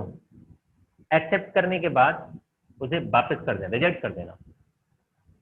Under English law acceptance is revocable. Movie देखने चलेगा? बोले हाँ बिल्कुल चलेंगे, एक्सेप्टेंस मिल गई। अब कल जाते टाइम भाई मम्मी पापा मना कर रहे हैं, पूरा घर से बाहर निकला तो टांगे तोड़ देंगे तेरे। तो इस सिचुएशन में आप उसे क्या कर सकते हो? स्वीकृति रद्द करने योग्य है, जबकि भारतीय कानून के तहत स्वीकृति अटल है। अब 2 लॉ है, जरा ध्यान देना। Under English law acceptance is revocable, where is Indian law acceptance is irrevocable. Indian law की बात करें तो एक बार अगर स्वीकृति दे दी तो इर्रिवोकेबल है, लेकिन इंग्लिश लॉ इसमें आपको लिबर्टी देता है कि अगर आपने किसी को एक्सेप्टेंस दे दिया तो बाद में क्या करना, बोलो, पलट जाना। लेकिन इंडियन लॉ बोलता है भाई एक बार जो बोल दिया तो फिर तो तू अपने पापा की भी नहीं सुनेगा, मम्मी की भी नहीं सुनेगा, चाहे कुछ हो जाए।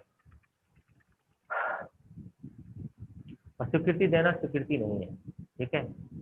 दूसरी चीज, acceptance to give. Acceptance to give an acceptance is not an acceptance. इसका मतलब समझ रहे हो? Acceptance to given an acceptance is not an acceptance. इसका मतलब क्या है?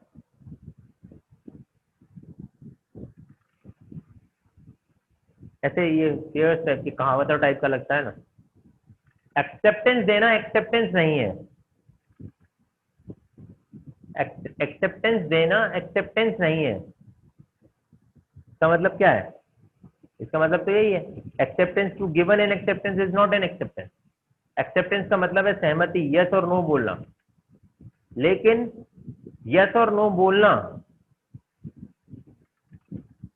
अरे आप नो भी तो बोल सकते हो ना। देखो आपने कहा मूवी देखने चलोगे, आप बोल सकते हो यस और नो। अब यस और नो दोनों ही एक्सेप्टेंस है। यस आपका आपकी तरफ से एक्सेप्टेंस है, लेकिन दोनों यस एक्सेप्टेंस माना जाता है, जबकि नो भी आपकी स्वीकृति है आपकी तरफ से, यार नहीं चल पाएंगे, लेकिन ये एक्सेप्टेंस थोड़ी माना जाता है। तो acceptance to given an acceptance is not acceptance. इसका मतलब ये नहीं कि हमने आपकी बात मान ली, हम आपकी बात को अस्वीकार कर रहे हैं, ये भी एक्सेप्टेंस में आता है। ठीक है, तो ये है इसका मतलब, स्वीकृति देना भी स्वीकृति नहीं है। अब जो भी है आप समझ लो, ये लास्ट क्लियर है। Communication, acceptance and revocation of proposal. अब 3 चीजें हैं यहाँ पर। क्या क्या चीजें? Communication, acceptance and revocation of proposal.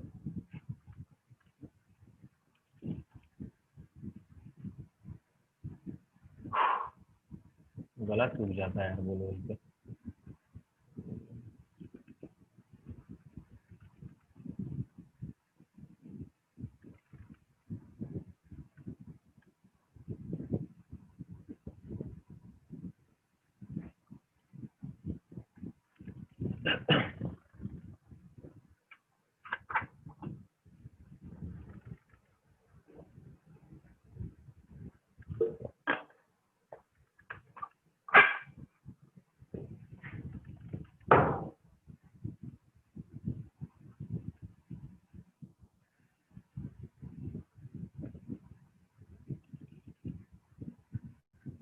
Communication, acceptance, communication, acceptance and revocation of proposal.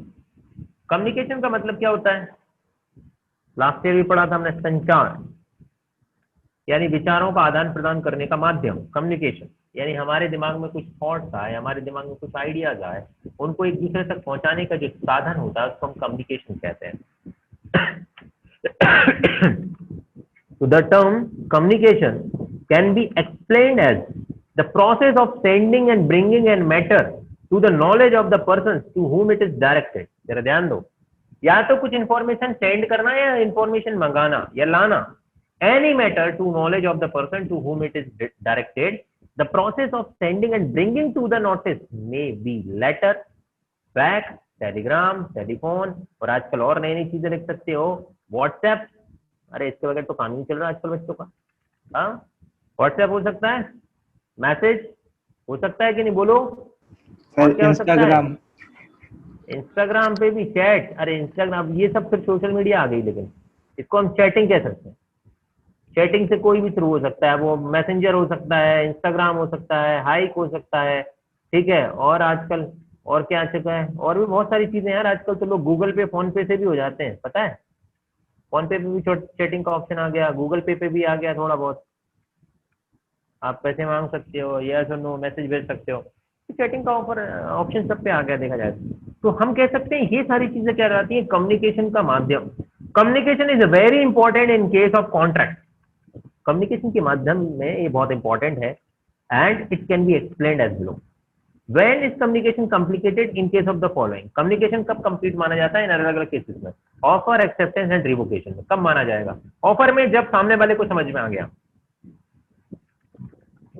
As per section 4 of the communication of a proposal is completed when comes to the knowledge of the persons to whom is made। उसके समझ में आ गया ना, ये चीज उसके दिमाग में बैठ गई कि हाँ यार सामने वाला मेरे को क्या बोल रहा है, उसको प्रपोजल कंप्लीटली समझ में आ चुका है, देन हम कहते हैं offer is communicated. Example X sends a proposal of selling his car to by letter which was received by Y. उसको रिसीव कब हुआ? वाई को 12 तारीख को, 12/10/2014 को। The communication of offer is complete when the came to the knowledge of Y, यानी 12/10/14। हम कहते हैं कम्युनिकेशन कब कंप्लीट हुआ? 12/10/14 को। समझ में आ गया? ये चीज मैंने भी कहा था, जब आपको समझ में आ गया, जब आपके नॉलेज में आ गया, जिस दिन आपको रिसीव हो गया। अब एक्सेप्टेंस, इधर से उसने एक्सेप्टेंस दी होगी, उसी एग्जांपल को फिर कंटिन्यू करेंगे। पहले देखते हैं क्या है। As per para 2 of the section 4, communication of an acceptance is completed as against the proposer when it is put into the course of transmission to him so as to be out of the power of the acceptor. Communication of acceptance as against the promisee or acceptor is complete when it comes to the knowledge of the promiser. यानी सामने वाले offeror, जिसको हमने नाम क्या दिया था, offeror, यानी कि सुशांत ऑफरर कौन था, सुशांत सिंह राजपूत। सुशांत के नॉलेज में जब ये अगर बात आ गई, आप तक पहुंच गया, तो हम कहेंगे इन the instant case communication of the acceptance as against by to complete an 18/10/14 when the letter of acceptance is received by Y। उसी ने बोला कि बाय ने जो लेटर रिसीव किया था कार खरीदने के लिए 12/10 को, और इधर से बाय ने, देखो पहले एक्स ने बाय को लेटर दिया और बाय को कब मिला, 12/10/14 को, और फिर इधर से इसने बाय ने एक्स को भेजा जो कि उसे कब मिला, 18/10/14 को। तो एक्सेप्टेंस कंप्लीट कब हुआ, 18 को, और ऑफर कंप्लीट कब हुआ था, यहां पर क्या कंप्लीट हुआ था, बोलो, ऑफर कंप्लीटेड, और यहां पर क्या हुआ, एक्सेप्टेंस कंप्लीटेड। बोलो, कीर्ति समझ में आया, Rupali, Ritika, Vishal, Manish, Dikshika? Yes sir. Yes sir, समझ में आ गया। एग्जाम्पल में देखो वही लिखा है, suppose in the example given above by accepted the proposal by the letter sent by the post in 15/10/14। उसने भेजा कब था, इसने भेजा कब था लेटर, 15/10 को, 15/10/14 को, लेकिन which is received by X 18/10/14। In the instant case the communication of the acceptance against by is completed as soon as by dispatches the letter to be out of his control. So communication of the acceptance is communicated complete as against X on. ओहो, उल्टा हो गया, ऐसा क्यों बोला इसने, जरा ध्यान से समझने दो यार। इन्होंने बोला suppose the example given in by accept the proposal of the letter sent by post on 15/10/14 को, which is received by X on 18/10/14। In the instant case the communication of acceptance, अच्छा, acceptance receiver point of view से देखा जाएगा और offer भी receiver point of view से। Offer तब तक नहीं माना जाएगा तब तक कि ऑफर जिसको दिया है उसको ना मिल गया हो, और एक्सेप्टेंस उसी दिन कंप्लीट हो जाएगा जिस दिन बाय ने लेटर लिख के भेजा। अच्छा, ये चीज भी आपको अब याद रखनी पड़ेगी, मतलब यहाँ पे लॉजिकली नहीं, थोड़ा मतलब टेक्निकली सोचो कि मैंने किसी बंदे को ऑफर दिया तो ऑफर तब कम्युनिकेट माना जाएगा जब उसने उसे उस तक पहुंचा, और जैसे ही उसने पहुंचा और उधर से रिप्लाई किया, अब वो रिप्लाई अगर रिटर्न में आज ही कर रहे हैं ना तो आज ही एक्सेप्टेंस कंप्लीट माना जाएगा। फिर से देख लो एक बार, ठीक है, ऐसा ना हो कि आप कुछ चीजें कंफ्यूज करें, क्योंकि थोड़ा सा मुझे भी कंफ्यूज कर दिया शुरुआत में उसने। लेकिन देखो, suppose in the example given below of the by accepted proposal of letter sent by the post on 15/10/14 which is received by X on 18। यानी बाय ने कब भेज दिया था, 15 तारीख को, बाय ने 15 को भेज दिया था। In the instant case the communication of acceptance against X is complete as soon as by dispatches the letter. Underline this word, जिस दिन बाय ने डिस्पैच किया लेटर उसी दिन वो मान लिया जाएगा कि एक्सेप्टेंस कंप्लीट हो गया। To be out of the control, तो communication of acceptance is complete as against act on 15/10/14 को ही हम कंप्लीट मानेंगे। अब ये चीज आप याद रखना, यानी कि इसको मैं थोड़ा क्लियर कर देता हूं, रुक जाओ जरा, इसको ऐसे समझो, एक्स और वाई, एक्स ने लेटर भेजा, इसको हम एग्जांपल के तौर पे ऐसे समझते हैं, इसने 10/10/14 को लेटर भेजा, इसने सेंड किया, इसने रिसीव कब किया, 12/10/14 को। अब 12/10/14 को जैसे ही इस बंदे ने रिसीव किया उसी दिन ये क्या मान लिया जाएगा, बोलो, उसी दिन ये क्या मान लिया जाएगा, ऑफर कम्युनिकेटेड,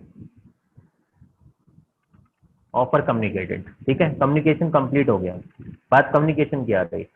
और अब बाय ने उधर से रिप्लाई किया इसको, एक्स को, ये रिप्लाई आ रहा है, और इसने रिप्लाई कब किया, 15/10/14 को, और इसने रिसीव कब किया, रिसीव किया 18/10/14 को।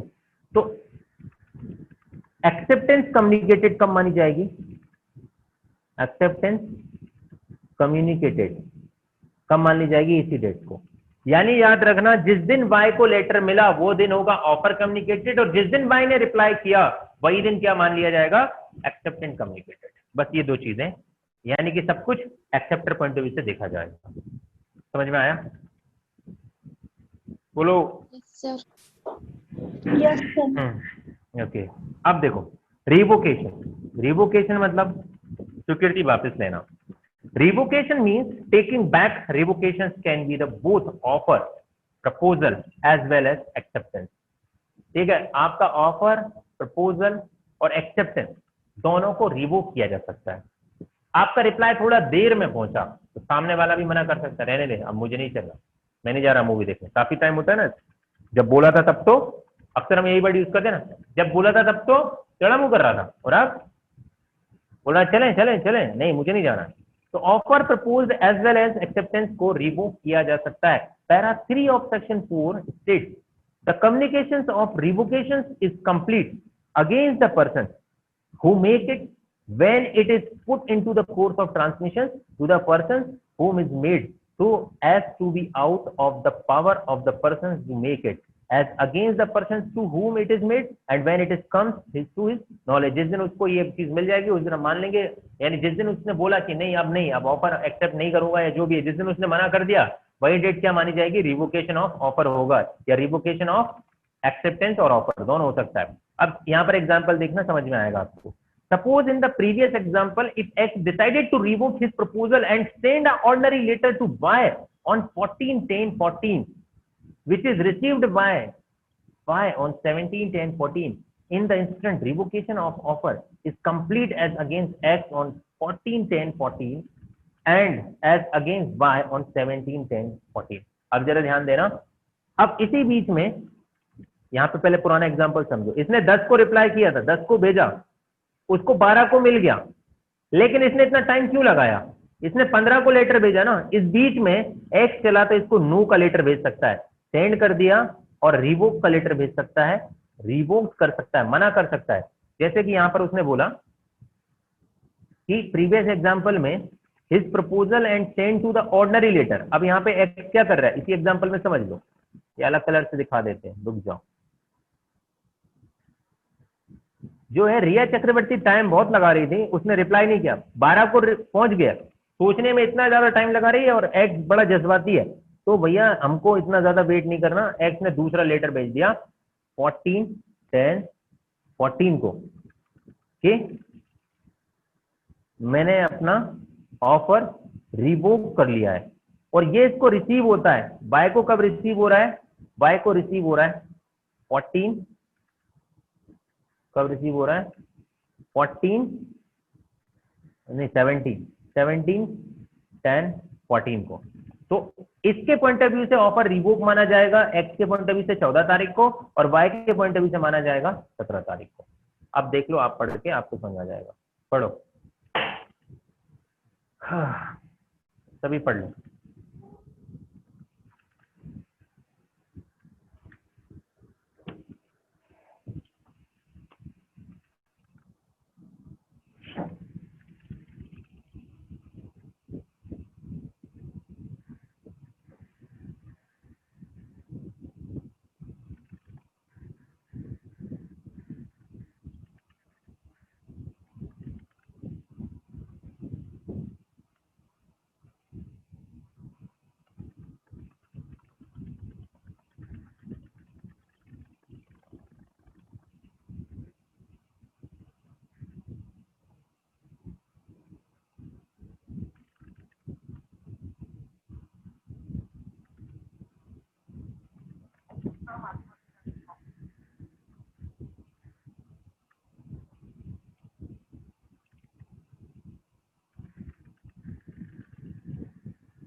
समझ में आया? यस सर आ गया। आ गया? सर तो ये हो गया भैया communication in this situation. Offer कब कंप्लीट होगा? फटाफट रिवाइज करो। ऑफर कब कंप्लीट होगा? जिस दिन एक्सेप्टर रिसीव करेगा। और एक्सेप्टेंस कब कम्युनिकेटेड माना जाएगा? जिस दिन एक्सेप्टर रिप्लाई करेगा। और रिवोक कब माना जाएगा? जिस दिन ऑफरर यानी जिस दिन एक्स ने लेटर भेजा रिजेक्शन का। और बाय के पॉइंट ऑफ व्यू से कब माना जाएगा? जिस दिन उसने रिसीव किया। और अगर बाय भी रिजेक्ट कर सकता था तो जिस दिन बाय रिजेक्ट करता उस दिन मान दिया जाएगा। बाय तो कभी भी रिवोक कर सकता है, at the time of acceptance भी कर सकता है। Revocation of offer and acceptance. Revocation of offer and acceptance. Revocation means taking back. Revocation means taking back or withdrawal of offer or acceptance. A proposal may be revoked at any time before the communication of its acceptance is completed. Acceptance complete होने से पहले कभी भी revoke किया जा सकता है। The proposer but not afterward. ठीक है, याद रखना, अगर उसने बाय ने यस का लेटर भेज दिया तो फिर रिवोक नहीं किया जा सकता। जैसे फॉर एग्जाम्पल यार एक चीज समझो, इसमें मैं तुमको ना एग्जांपल देता हूँ बहुत शानदार। एक चीज मुझे याद आ गई, जैसे व्हाट्सएप का एक फीचर है। व्हाट्सएप का एक फीचर है, बताओ कौन सा फीचर है विशाल? इसी जैसा फीचर है बिल्कुल एक व्हाट्सएप का। व्हाट्सएप का फीचर है, फिर अब उसने और अपडेट कर दिया, लेकिन एक पहले फीचर हुआ करता था। हमने इसे इधर से मैसेज सेंड किया और अगर सामने वाले ने रिप्लाई नहीं किया, रीड नहीं किया, तो हम उसे डिलीट कर सकते हैं? कभी भी कर सकते हैं, बोलो। Yes sir. कर सकते हैं, किया है कभी? यस सर, किया है, अभी किया था जस्ट।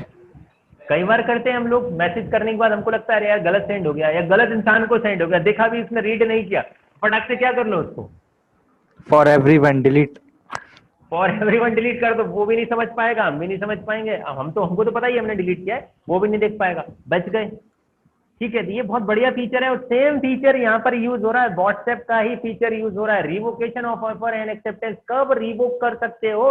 जब सामने वाले ने एक्सेप्टेंस नहीं दिया है, और अगर उसने एक्सेप्टेंस दे दिया तो फिर भैया वो रिवोक नहीं माना जाएगा, समझे? फिर प्रॉमिस हो गई है। फिर से देखो, revocation means taking back and withdrawal of the offer and acceptance. A proposal may be revoked at any time before the communication of the acceptance is completed as against the proposer but not afterward. यानी एक बार message read हो गया तो फिर तो बंदा क्या करेगा, उस मैसेज का स्क्रीनशॉट ले सकता है, फिर उस मैसेज को किसी और को फॉरवर्ड कर सकता है। जो आपने फाइल फोटो कुछ भेजी है वो किसी और को फॉरवर्ड कर देगा, फिर वहां से कैसे डिलीट करोगे? बोलो, फिर डिलीट कर सकते हो? कभी नहीं।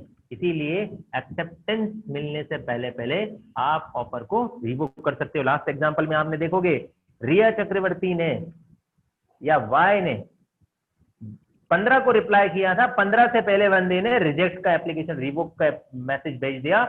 इट मींस खत्म। ठीक है, तुम्हारे ऑफर देने से पहले मैंने तुम्हारा रिजेक्शन भेज दिया तो खत्म हो गया, यानी एक्सेप्टेंस होने से पहले ही मैंने रिवोक कर लिया। एन एक्सेप्टेंस में भी रिवोक एन एक्सेप्टेंस। अब एक्सेप्टेंस कब रिवोक हो सकता है, जरा ध्यान देना। एक्सेप्टेंस मतलब इधर से जो यस ने यस बोला है, may be revoke at any time before the communication of the acceptance.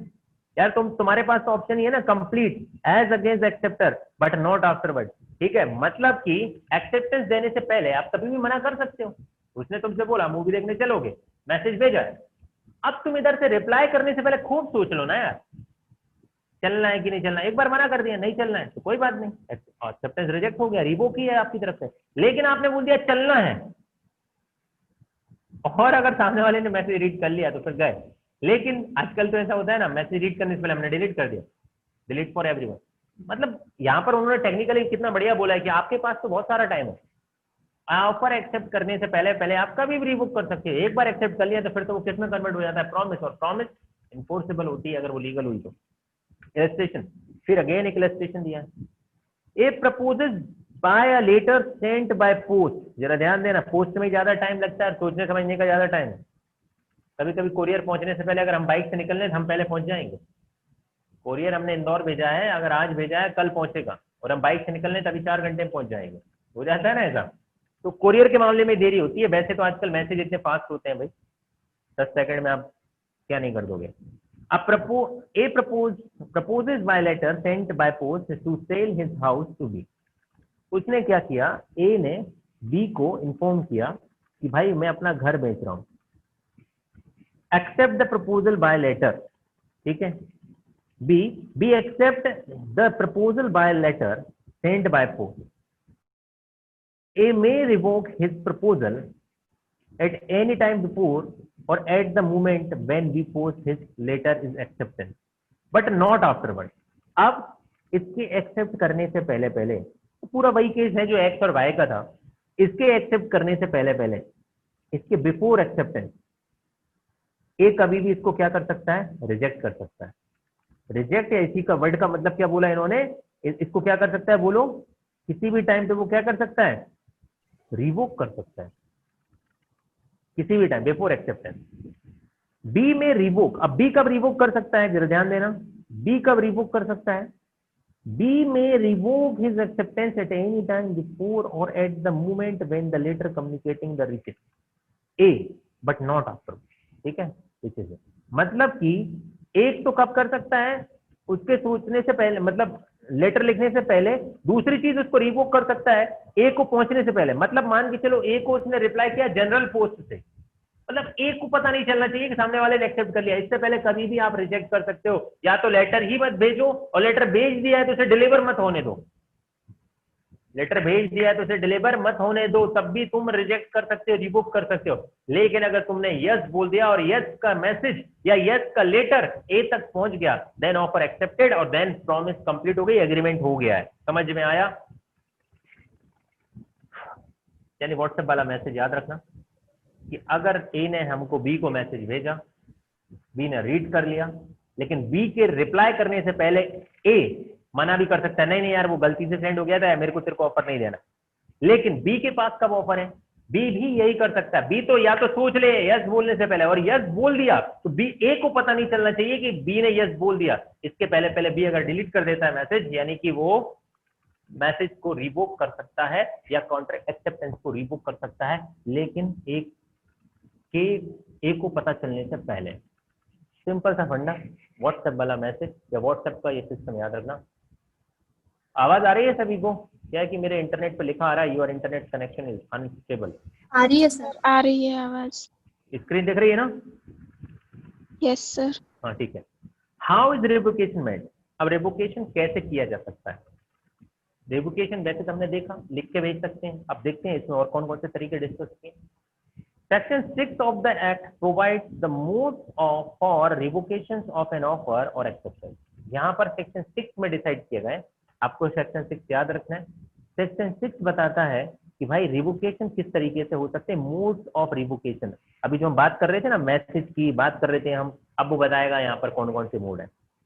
अब सीधी सी बात, उस जमाने में दो ही होते थे, एक तो लेटर और दूसरा हमारा खुफिया एजेंसी का बंदा, यानी कि हमारा वो क्या बोलते थे उनको, हमारा गुप्तचर या वो क्या बोलते थे, संदेश जो लेके जाता था हमारी तरफ से, दूत.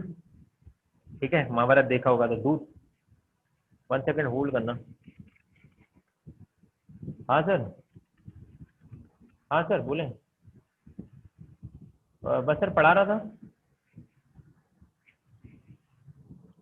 हाँ हाँ वही वही शाम को चलो यार 4 बजे चलें.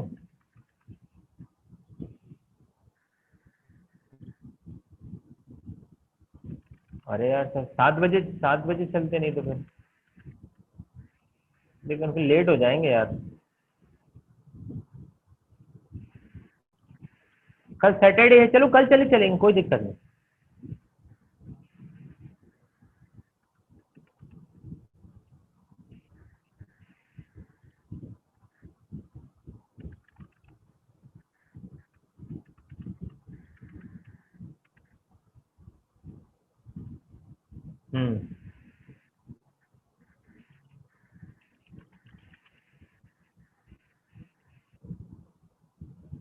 अच्छा अच्छा. हाँ ठीक है ठीक है. हाँ ठीक है, देख लेंगे जैसी व्यवस्था बनेगी. और अगर आप थोड़ा पहले फ्री हो जाओ तो मुझे बताना, नहीं तो फिर अपन 7 साढ़े 7 बजे तक चलेंगे, आ जाएंगे देख दाख. एक यहाँ पर है प्रभात पर और एक दूसरा वहां पे है अपना रेलवे स्टेशन। हाँ ठीक है, ओके।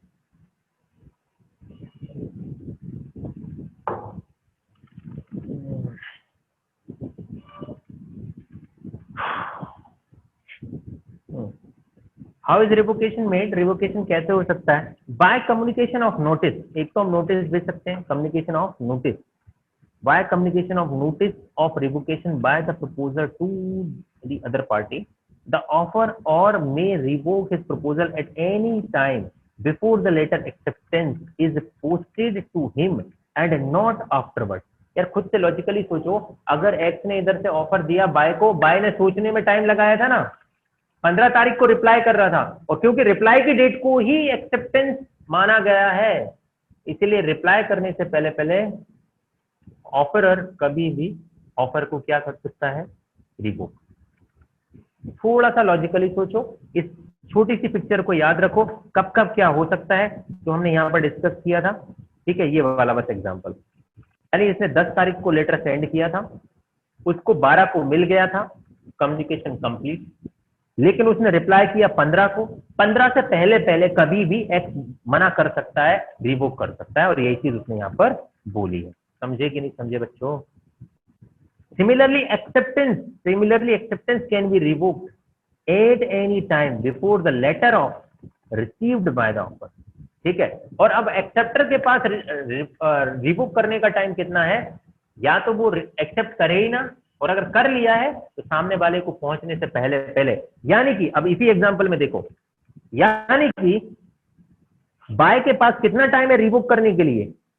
बाय के पास ये वाला टाइम, ये है टाइम फॉर रिवोकेशन। समझे? इस टाइम पीरियड में बाय क्या कर सकता है? By will be revoke.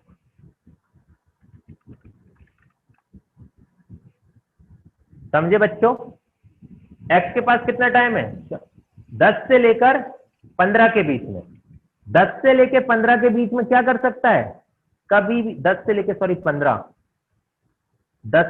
15 के बीच में ये बंदा रिवोक कर सकता है एक्स, और 15 से लेकर 18 के बीच में कौन रिवोक कर सकता है? वाई। समझ गए? पक्का? Yes sir.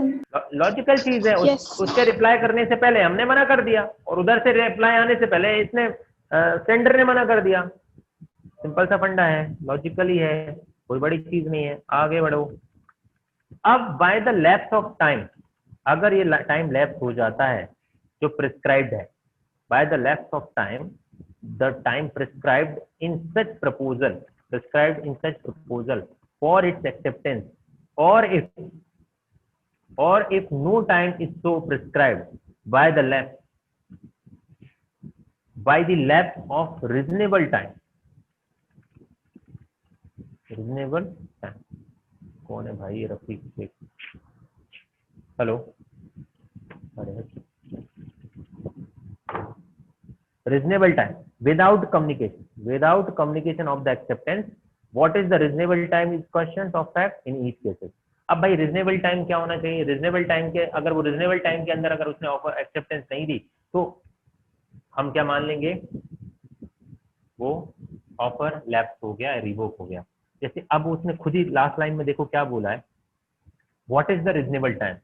जैसे मैंने बोला यार भाई जल्दी बता देना, जितना जल्दी हो सके। ठीक है, अगर तुझे मूवी देखने चलना है तो जल्दी बता देना, जितना जल्दी हो सके। तो मूवी के केस में मैंने उसे बोला था 6 बजे का शो है, जल्दी बता देना। मैंने 12 बजे कॉल किया, 6 बजे का शो है, जल्दी बता देना। ठीक है, अब मैंने मुझसे ये नहीं बोला कब तक बता देना। तो बताओ ऑफर कब लैप्स हो जाएगा? Eight any time, at any how, कब लैप्स हो जाएगा ऑफर? बताओ, तुम खुद सोचो। 6 बजे का शो है, 12 बजे दोपहर को मैं कॉल कर रहा हूँ, मूवी देखने चलना है शाम को, बोलता है मैं सोच के बताता हूँ। अब वो कब तक बता सकता है सोच के? बताओ रीजनेबल टाइम क्या है? 6 बजे से पहले। डेफिनेटली 6 बजे से पहले। अब इसमें है तो नहीं है सर 6:30 बजे फोन कर रहा है, भाई चले क्या? सामने वाला क्या कह सकता है? अब उसने यस बोल दिया, भाई चल, 6:30 बजे बोल रहा है, ऑटोमेटिकली रिवोक हो गया। 6 बजे का शो था, 6:30 बजे फोन करके बोल रहा है चल, क्या हलवा है क्या? हाँ, कभी भी चल खाएंगे बैठ के, कुछ नहीं, ऑटोमेटिकली ऑफर क्या हो गया, रिवोक। दूसरा केस आसानी से आपको समझ में आ गया होगा। तीसरा समझो, by the failure of acceptance, by the failure of acceptance to fulfil the conditions of president to acceptance, अगर वो कंडीशन ही फुलफिल नहीं कर रहा है, by the failure of acceptor to fulfil a conditions president to acceptance, जैसे हमने बोला था अगर मूवी देखने चलेगा तो गाड़ी तेरी लेके चलेंगे, ठीक है, अगर मूवी देखने चलेगा तो गाड़ी तेरी लेकर चलेंगे। अब बंदा बोलता है यार भाई गाड़ी तो घर पे है नहीं, चल चलते हैं लेकिन गाड़ी नहीं है, तो भाई ऑटोमेटिक उसका एक्सेप्टेंस रिजेक्टेड ही है, क्योंकि मैंने क्या बोला था भाई मूवी में दिखाऊंगा गाड़ी तेरी होगी, समझ में आ रहा है। तो by failure of acceptance, I hope कि आपको समझ में आ गया होगा, by failure of acceptor to fulfil conditions president for acceptance, acceptance के लिए कंडीशन ही क्या रख दी मैंने अपने दोस्त को बोला कि मूवी देखने चलेंगे शाम को 6 बजे, अगर गाड़ी तू तेरी ले चलता है तो, अब बोलता है हाँ चलेंगे, पहले उसने क्या बोल दिया, हाँ चलेंगे, मैंने कहा यस ऑफर एक्सेप्टेड, लेकिन बोलता है गाड़ी नहीं है, तो ऑटोमेटिक अब ये नहीं बोल सकता नहीं भाई तूने बोला मूवी दिखानी पड़ेगी, यार मैंने भी तो बोला गाड़ी ले चलनी पड़ेगी, अगर तुम कंडीशन फुलफिल नहीं करते तो ऑटोमेटिकली ऑफर क्या हो जाएगा, revoke. How is revocation made, हम तो यही तो पढ़ रहे हैं, रिवोकेशन कैसे कैसे कब कब हो सकता है, इन सिचुएशन में हो सकता है। पहला सिचुएशन था रिसीव करने के बाद लेकिन रिप्लाई करने से पहले, टेंडर कर सकता है, ऑफरर रिजेक्ट कर सकता है, रिप्लाई करने के बाद लेकिन रिसीव करने से पहले एक्सेप्टर कर सकता है। दूसरी कंडीशन में क्या पड़ा, रीजनेबल टाइम के अंदर रिजेक्ट ऑफर नहीं आया या एक्सेप्टेंस नहीं आया तो हम ऑफर रिजेक्टेड मान लेंगे। और तीसरा हमने पढ़ा अगर कंडीशन फुलफिल नहीं मानोगे तो भी ऑफर रिजेक्ट होगा, रिवोक हो जाएगा। चौथा, बाय द डेथ और इंसैनिटी, इंसैनिटी मतलब पागलपन, अगर इंसान की डेथ हो जाती है, पागलपन हो जाता है of the proposer, if the fact of the death or insanity comes into the knowledge of the acceptor before acceptance, अगर एक्सेप्टेंस से पहले उसे पता चल जाता है, यानी सुशांत सिंह के मरने के बाद रिया चक्रवर्ती को पता चल जाता है कि सुशांत सिंह मर चुका है और अब वो उसके ऑफर को एक्सेप्ट कर रही है ताकि 50-50 हो जाएगा, तो नहीं चलेगा ये ऑफर, ठीक है, it is not valid, it is revoke, यानी कि एक्सेप्टेंस रिवोक, या हमारा जो ऑफर था वो रिवोक हो जाएगा, ठीक है। डेथ और incentive proposal, if the fact of the death of incentive come into the knowledge of the accepter before the acceptance, where the offeree offeree write his acceptance but dies before posting, the offer left at posting of the letter after his death will not create a contract. अब जरा दूसरी चीज ये समझो, रिया चक्रवर्ती ने acceptance दे दी, offeree write his acceptance, किसी ने कुछ बोला क्या, where an offeree write his acceptance, offeree ने अपनी एक्सेप्टेंस लिख दी, बट डाइज बिफोर पोस्टिंग, लेकिन वो उसे कोरियर वालों को देने से पहले मर जाता है, ठीक है। द ऑफर लेफ्ट, ऑफर क्या मान लिया जाएगा, left, and posting of the letter after his death, उसकी डेथ के बाद अगर पोस्ट कर दिया किसी ने letter, will not create a contract, किसी ने लेटर उठाया, जैसे फॉर एग्जाम्पल मैं, आवाज आ रही है, यस सर। हाँ फिर ठीक है, ये थोड़ा यहाँ पर मैसेज आता रहता है मुझे। मान के चलो एक बंदा मरने से पहले, एक बंदा मरने से पहले अपनी वसीयत लिखता है, एक बंदा अपने मरने से पहले वसीयत लिखता है और लिखते लिखते उसकी डेथ हो जाती है। अब वो वसीयत वकील के हाथ में आती है, ये सोचता है यार बंदे ने लिख तो दी थी लेकिन आधी ही लिखी थी, इसको मैं पूरा करके मैं बंदे को दे देता हूँ, उससे पैसा ऐड लेंगे। तो ऐसा नहीं चलेगा, बंदे के मरने से पहले अगर वो उसकी वसीयत या उसका डॉक्यूमेंट उसे नहीं भेज पाता है या अपनी एक्सेप्टेंस नहीं दे पाता है और उसके डेथ होने के बाद किसी ने कोरियर कर दी, तो भी हम उस कॉन्ट्रैक्ट को कॉन्ट्रैक्ट नहीं मानेंगे, contract will be void, because अगर याद रखना पोस्ट का मतलब कोरियर हम लोगों ने सेंड करने से पहले अगर इंसान की डेथ हो गई तो चाहे कोई और ना क्यों कोरियर कर दे, कोई और क्यों पोस्टिंग कर दे, हम उस कॉन्ट्रैक्ट को कॉन्ट्रैक्ट मानेंगे नहीं, क्योंकि जब बंदे ने कोरियर किया ही नहीं था, तो जब उसकी डेथ उस दिन हो गई जिस दिन उसने पोस्टिंग की नहीं थी और इसके बाद अगर किसी ने उसे पोस्ट भी किया तो हम उसे वैलिड नहीं मानेंगे, यानी ऑफर यहाँ पर रिवोक हो जाएगा contract. If a counter offer, if a counter offer is made to it where the offer is accepted with same modification in terms of in offer or with some other condition not forming part of the offer, such qualified acceptance amount to be countered offer. Counter offer का मतलब क्या होता है? एक दूसरे की तरफ से काउंटर ऑफर देना।